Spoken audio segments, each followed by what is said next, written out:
Good morning, my name is Pepe. You're watching ASR TV. Welcome back again. And for today's show, we have our chairman of Success Resources, Richard Tan. So, Richard, thank you. Thank you for coming to this show. We have a few questions. I'm guessing we have a lot of questions from you. That hey, what is Success Resources and who is the man behind this? And then how it started. And then did you know we have been here for 25 years already? All this question will be answered today by Richard. Thank you for coming. Hello, Pepe. Hi. Hello, everybody that is watching this program. So Richard, let's get on to it. So we have a lot of burning questions from the audience. Sure. So the most common question I get is like, how did Success Resources started? We know the audience know that we have started for 25 years and next year is our 25th anniversary. Yes. So how did it start? Where did this journey begin? That's a very good question. I was asked this question also many times. Actually, Success Resources kind of start by accident. Accident. And I used to be an engineer by training, electrical engineer. I used to work on the oil rig, and those days I worked for an American company. An American company, when times are good, they treat you very well. When times are not so good, they also get rid of you very, very fast. It's called 裁员. So those days in the 1980s, the oil price went down.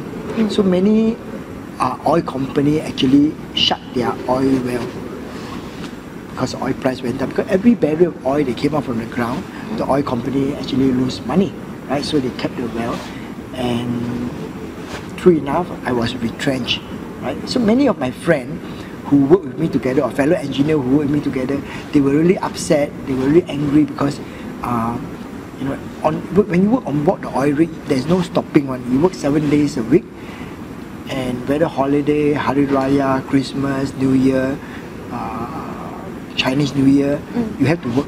So they were really upset because they all work very hard for the company.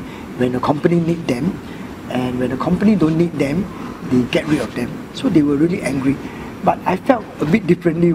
I felt a bit of peace because, wow, I've been working very hard, and now suddenly someone forced me to take a break.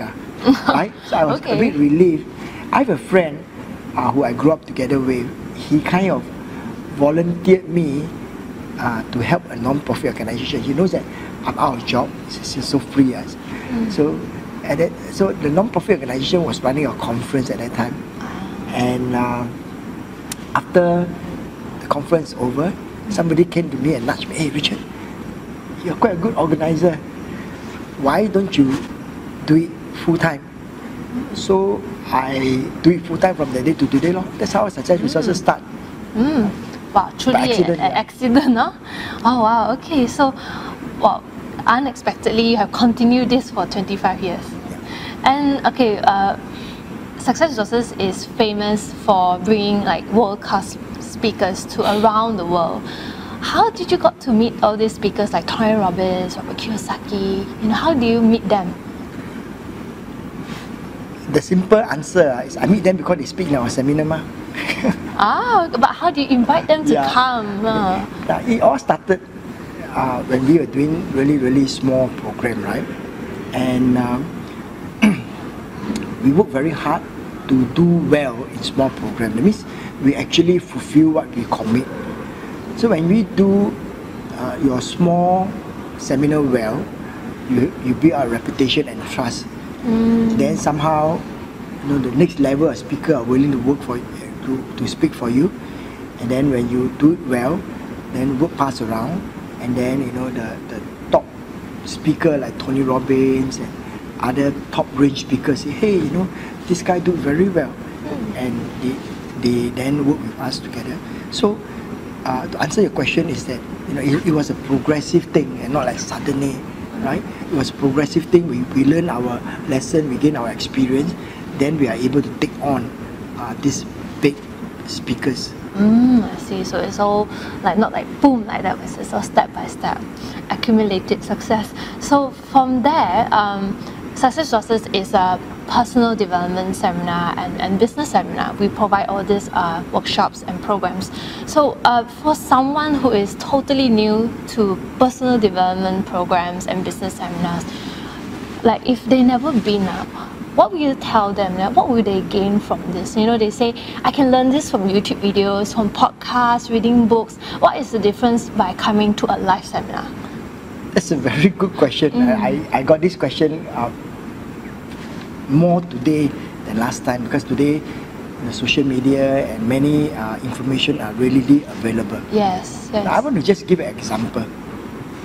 Many of you watching it, you might also know how to swim, or you might ride bicycle, or you might drive a car, right? And reading a book on how to swim will not make you a good swimmer. Right? You got to feel the water, you got to feel, you got to really submerge in it, feel the wave and temperature, etc. to make you a comfortable swimmer. If you read from books, no matter how many times you read, and you jump in the water, you will drown. So that there are certain things you just can't just read or even watch. I mean, you stand by the side, looking at how people swim does not make you a good swimmer. You got to jump into the water. And in the water you feel different things. You feel the pressure, you feel the temperature, you feel maybe the wave, etc. If you swim in the sea. Same. There are certain program or certain education you can read from books, but there are certain experience, like for example, the energy, the connection with the people around you that can enhance your learning experience, that you really have to come for a live seminar. And also on a live seminar, you get to meet many people, you get to network. Yes, you can send email, but it cannot replace a face-to-face meeting. It cannot replace a firm handshake to communicate, right? How you feel. So there is a market, or there is a demand whereby you can learn from YouTube, you can learn from book, but there's also a market where people want to actually come live, right? To get a more intensive training. So there is a market for it. Okay, that's very interesting. So from that, for you, did you got to expose yourself into like what we call the self-help books and personal development seminars and programs before you went on this organizing seminars accidentally, this journey? Actually, go back to many years. I wasn't really interested in learning and studying. Okay. Right? So in school, I wasn't really interested in the schoolwork, etc. But one day, there's a teacher changed my life. So I met a very good teacher who go beyond her call of duty. I wasn't doing well in my classwork, and I don't know, some of you here, if you are a little bit older, don't stay in school. You have to stay back. If you don't do your homework, right, teacher say, okay, stay back. Then you got to stay back in school. I'm not sure if today it does happen today or not, but in my time when we go to school, if you don't do your homework, you don't do well, teacher, you call detention class. So I didn't finish my homework. I got to go for a detention class. And in the detention class, I got to finish my homework in the so-called the teacher's room. We call it the common room that time, but it's the teacher's room. And as I was doing my homework, I smelled something nice. Then I look around. It was a canteen uncle who brought along 2 bowls of fishball noodle. The first bowl, she gave it to my teacher. Second bowl, she put on my table. He put on my table. I was surprised. I said, uncle, I didn't order. He said, no. He said, your teacher bought this for you. I was really surprised because I was there. Detention class means kena punishment, right, to do my homework. And my teacher bought me a bowl of noodle, right?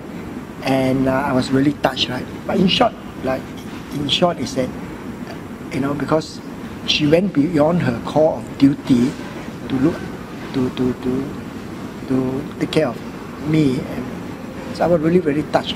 And I decided to want to study and pass my test or pass my to do well for her. And along the way, so I got interested in learning. That's how I got interested in growth and learning. And when the opportunity come to run Success Resources, naturally, because of my interest in learning, because somebody changed my life. So I'm very inclined to go into this learning, growing, and to help change other people's life. That's how I got interested in personal development. Wow, okay. Another accident also, someone changes your life just like that. So this brings me to, if you, some of you might notice, Success Resources has a tagline called Change Life Globally. Is this where it comes from? Well, eventually we find this tagline, but I've always wanted to do something meaningful. I mean, I'm an engineer. I can be fixing motor, fixing generator, tightening screw, work on wiring, work on circuit board, etc. But these are dead things, I mean, like it's cold, it's dead, right? A human being, we are alive. So a human being is very precious. Human life are very precious. Motor is spoiled, you can throw away. You can't throw a human being away. If the cable is spoiled, you just buy another one and fix it. But human life, you can't, right? So human being is very precious. And the mission of changing life perhaps is a higher calling than trying to fix a motor or fix a generator, right? So our mission is to change life globally, something that is beyond or more important than just making money or trying to fix a motor or fix lights, etc. So that mission kind of motivate, give us a driving force to do what we do and to work day and night to make sure that everyone who are watching in, right, your life can change and you can achieve your goal. That makes it very meaningful. Wow, that's very heartwarming. So your teacher inspired you to learn, and you have a different perspective in learning. From there, organizing and meeting so many speakers around the world, who would you say still inspire you until today in what you do? That's a good question also. I think I've been always, the journey of learning never ends, right? I do learn from world-class speakers like Anthony Robbins, Robert Kiyosaki, T.F. Ecker, Les Brown, world-class national leader like Donald Trump, Bill Clinton, and many others. But I also learn from ordinary people. I even learn from our own participant. Sometimes when they share a certain story, I could see that, hey, it's a great lesson that I must learn. And sometimes I even learn from my grandchildren, right? My grandchildren, how they never let obstacle stop them, from doing the things that they want to do. So I wouldn't say that there's one person that I learn from, but along the way, if you have an open mind, you can learn from many people. Okay. So the key here is to have an open mind, and you actually can learn from almost anyone or anything almost. So keep an open mind. That's the key for today's message. So from there, from the previous interviews that I have looked at and sharing, you did mention about like you have cancer, battled and recovered. During that journey, what would you say is the thing that keep you going and be so resilient towards it? Okay, that's a very good question also. Now, those days I was a little bit stupid lah. I was young and not so like dashing. Now, so those days I have what we call critical illness. Critical illness, cancer is critical illness. So many people die of cancer, right? But being young at that time, I didn't feel like that. I thought it was just an inconvenience to my work. I thought it was an inconvenience to my work. I remember going to have my surgery, and I can't wait to get out to go to work instead of rest. right? And I, in fact, I tell the doctor, hey, can go back already now, because I need to go to work. Now, I didn't know that it was a critical. I mean, I didn't feel like, of course, my family, my friend, they were all tearing away. I remember when news that Richard had cancer, some of the staff was crying away. But I didn't feel like that. I felt no big deal. Let's finish it and then let's go back to work. Yeah. So I remember after surgery, I think 3 days I checked myself out. I said no, go home. I rest at home, right? Perhaps, like I say, being young, you don't know the seriousness of it. But today, I would not encourage anyone to do what I do. In fact, today, if you have a serious illness, right, make sure that you have a proper medical care, because life is more valuable than just work or trying to close a sales or trying to make some money, right? So if any one of you have any illness, please really take care of yourself. But also, I think from there, you have a really kind of positive attitude. It's like, this is no big deal. I'm gonna get healed and I have to go to work. Running for Success Resources for almost 25 years, what would you say is the most memorable moment for you? Well, I have many memorable moments, not just one. Maybe I share with you two, right? One of the memorable moments was the time, I can't remember, was it in 20 or when we have SARS? I can't remember what year was it, SARS. Was SARS it like 1998 or I can't remember. So, those time the government actually stopped people from gathering together. I mean, if you go to a country that has SARS, you come back, they put you on quarantine. Put you in prison for 7 days or 14 days. Right? Now, then how, we have to run seminar. We have to gather the people together. And also, at that time, there was a lot of phobia. At that time, many hotels were closed because nobody go to the hotel. Many concerts, many gathering, many meetings, As long as people gathering, they were all either, cancel or postpone indefinitely. Then we have to run seminars. And I remember going up the aeroplane from Singapore to Malaysia. And I was running to the plane. I said, I'm late. And I went to the plane. I go inside the plane. Nobody inside the plane. I said, hey, maybe wrong plane. Then I realized that I'm the only passenger from Singapore to Malaysia. So that's what happened in the SARS time. And we were really worried that there was no sales. And in fact, I gathered the team together and say, hey, now it's SARS. Our sales is going to drop. So the team, the Success Resources team, come together, put up a plan, marketing plans, and then they work doubly hard. Guess what? We actually got a full house. Wow, so that was really one of the very memorable things.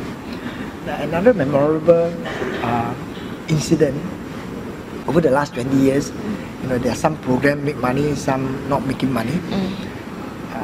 And there was a period of time, just after SARS, where we actually faced a little bit of cash flow problem. There's not enough sales, and these are the times were really a bit tough. So some of the speakers know about our situation.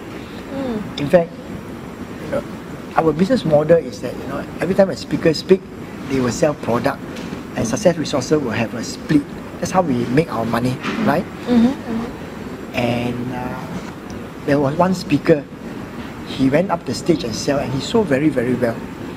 Then after that, he came to me and said, Richard, I know that we have this split, but I know you also go through a very tough time. Keep all the money. Wow. Yeah. Wow. Keep all the money, okay? And I was really very touched because, you know, in this business, sometimes you follow. I mean, in this business, sometimes there are people who follow the rules. There are people who don't follow the rules. Mm-hmm. But this is the first time I see someone so generous, right? And this is also another lesson that instill in Success Resource, in me, and then Success Resources, that we are not just out there trying to make money. We are out there to help people and change life. Wow, okay. Very inspiring. It inspired me already. So from there's another question I got from people asking as a staff. It's like, hey, how do I become a Success Resource speaker? Can I speak on your stage? How can one speak on a SR event as a speaker? Okay, I got this also quite frequently, right? So Success Resources, we run event in 30 countries and 70 cities. About 500 over events a year, and many speakers or many trainers, they say, hey, we want to speak on Success Resources event. My question is that, what's stopping you, right? Success Resources, we always are looking for speakers. Our first priority is always the student. Giving value to the student, giving value to the participant is our number one priority. Now, if any one of you, if you think you can give value to the society, to the world, or to the Success Resources participant, do come and speak to us. Many people have this perception because we promote Tony Robbins, we promote Robert Kiyosaki, we promote Bill Clinton. You say, wow, I'm not Tony Robbins, I'm not Robert Kiyosaki, I'm not Bill Clinton. Success Resources sure don't want me one. You are wrong. Yeah, because that's only your thought, right? I want to say that Success Resources, we always are looking out for people who can give value to our participants. But you must really be very good in your job. Just like sales, right? Just like trying to date a girl, right? Sometimes it takes time also. I mean, you can't go to the street and say, to a stranger, say, you go out with me, she must know you, you must know her. After a little while, and then after that, then only you can date her, right? So it takes a bit of time. Same, as speakers, you expect. Many people have this idea, Success Resources very hard to work with them because you expect this that it will happen immediately. No, because Success Resources, we already have our program, we already have speakers. So if you feel that you have value to contribute, right, do talk to our country manager, do talk to the person in charge, offer your service. Now, of course, we have so many choice and we want to give the best value to our customer. Now, we also have certain quality control. Yeah, you have to be very good in what you do. If you are not good, if you're not there yet, don't give up. Practice, learn, improve yourself, but keep in touch so that one day when the opportunity is there, we will invite you, because this is our job to find the best. Yes? Yes, always hunting for someone who can give a lot of value to society, to our participants. Okay, as a former engineer, because going into this business is something accidental. What if for someone like today, talking to a young person, he is doing or studying something that he doesn't like, or it's like, I'm not sure this is for me, but he have other passions, but he's like a bit hold back of holding that, going to pursue that passion. What advice would you impart for this young person to pursue what their passion is? Well, there is a time for everything. Yes, I mean, you can find the holy book. There's a time for everything, right? There's time for gardening, there's time for planting, there's a time for harvesting. If you are a student,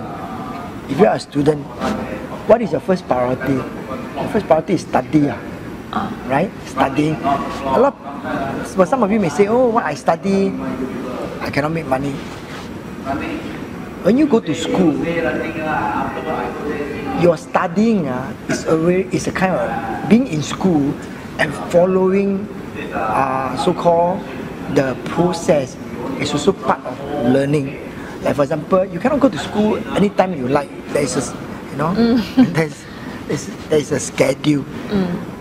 Then in the school you need to follow certain rule.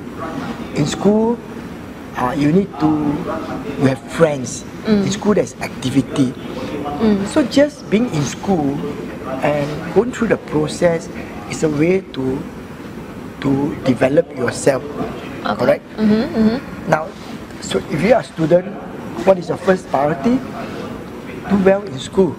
Sure. Now, if you do well in school, it gives you a kind of training so that even after you go to the real world, with the same experience you have in school, you can, you are disciplined, you have certain process, you follow certain rules, right?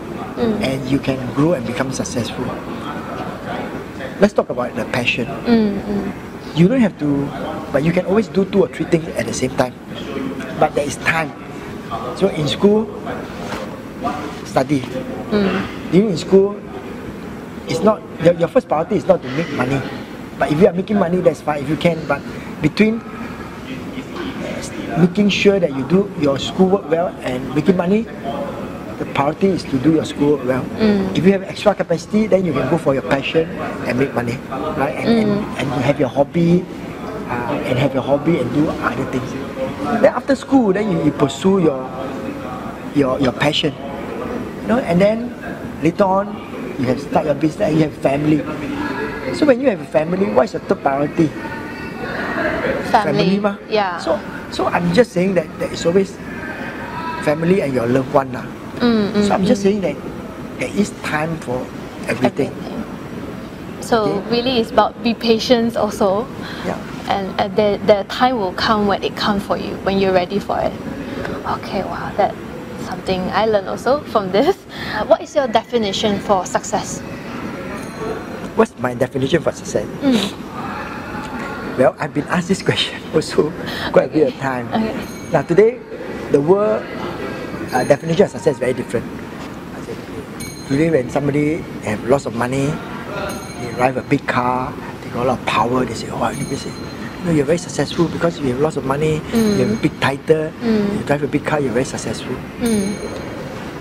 So that definition of success I think is very shallow.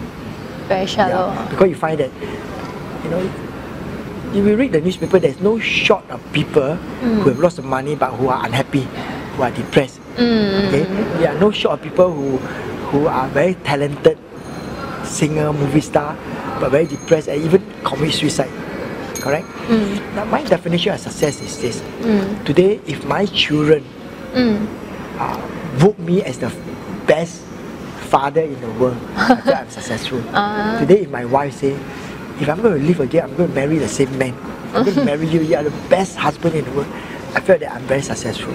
Today, if my staff say, wow, Richard, you are the best boss, I feel that I'm very successful. Today, if my friends say, you are a very good friend, I feel that I'm very successful. That's my definition of success. So we say is you have to have joy and happiness to feel successful. Yeah, you can say that. Okay, yeah. Is there any like Tony Robbins do? He do this morning ritual where he does this breathing technique to start his morning. Is there any habit ritual like that to start your morning? Ritual that I start my morning. I use step by a book called Miracle Morning. Miracle Morning. The acronym is SAVOR. S-A-V-E-R-S. S-A-V-E-R-S. Savor. Savor. S stand for silent. So you got up in the morning, you just be silent. Instead of rushing your first thing in the morning, etc. So you just be silent. Be silent. Then A for affirmation. So early in the morning, I give myself certain positive phrase. Example, I say myself, the past is the past. What I do today can change my future. I may have made mistake in the past, yesterday or the day before, last week, forget about it. Okay? So what I do today can change my tomorrow. What I do today can change my tomorrow. So it is something that I affirm myself. Or some days I can say, okay, not just do today, not just get it done today, do it now.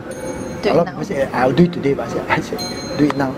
Because sometimes I felt like procrastinate, a bit lazy, so I said, do it now. So S-A, right? And then you have this V for visualization. So after I say, okay, today I must do it now, not just do it now, I do it quick, right? Then I have to visualize what the day is, what are my goals, and the whole process. Okay. So I do all this even before I start like my physical thing. It could be on bed, etc. Okay. Now, so when you visualize when I visualize like what the day is going to be like, I kind of run through it. It's like, in school, you all do drama, right? Or you go and join certain, you have rehearsal, right? You have rehearsal. The first rehearsal, you don't do well. Second rehearsal, normally you become better. Third, become better. And then finally, you have your day of performance. So visualization is like rehearsal. You rehearse the whole thing through. So when you're actually doing it, become better, right? Yeah. Okay. So S-A-V, right? E is exercise lah. Exercise. Okay.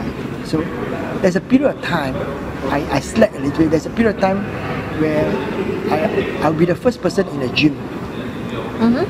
6 o'clock I'll be in the gym, and I start my day very early. Right? So exercise, right? Then R stand for reading. Some of you morning before you go to work, you want to read the Bible. Some of you read the newspaper. It's good to read something, right? And then, why is it important to read something? Yeah, if you read the newspaper, you know what's happening today. If you read the Bible, you get inspired. You don't go and do the wrong thing. If you read part of the book, at least you learn something. So at least read something, right? You can read a couple of minutes, and then you have S. S means you write a journal. Oh, okay. You write something. Now, writing a journal or writing notes, is very important because then it internalize your action. Okay. So I do this savior, and also when I go to the office, I also list down the thing, to-do list I want to do, and I do this to-do list on my calendar, and I share this with Lilia.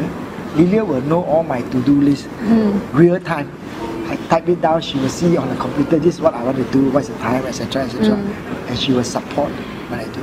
So I plan my day on a to-do list where my PA will also know and support me. So that's what I kind of do every day. Okay. That is a very good sharing. And so this question for parents out there, because you are a father and a grandfather also. As a parent, what kind of advice would you impart for parents who want their child to be successful in today's world? Okay, I think that is a very important question that many people want to ask. that number one is a lot of parents want their children to be successful. So they sometimes pressure the children study. They have the children going for tuition, this class, that class, this class, that class. And sometimes the children, they come back with a report card from the school. The parents are not happy because why only you got 99 marks? Why not 100? What's wrong with that 1 mark? How come you so careless? That 1 mark you don't have. So a lot of parents want their children to be successful based on the world standard of like 100 marks lah. You run first lah you must be first, finish the race lah, you must be this or that lah. Correct? And they miss out caring and loving their kid because they are their children. Because they are your children, right? So they miss out really loving and caring for them. They just want them to get high mark. I think the best thing a parent can do for their children, the best thing a father can do for their children is to love their mother. Is to love their mother? The best thing the father can do for the children is to love their mother. Okay. Is there any reason why? Because that will give your children a very strong psychological foundation to see, wow, this is love. So that in future when they face any obstacle, they have the mental strength to overcome it. Because this is a structured, loving, supportive family and relationship. See, many times, children go astray because they cannot take the pressure. Because when they come home, they see the parent fighting lah, mother and father, not well. So they lost that mental strength. So when they go out there, they're easily affected, right? So the best thing for your children, for the father to do the best for his children is to love their mother. So everything starts from family, at home first. Okay, thank you very much. So that's all for today's show. And thank you for watching. We'll see you in the next video. Bye-bye.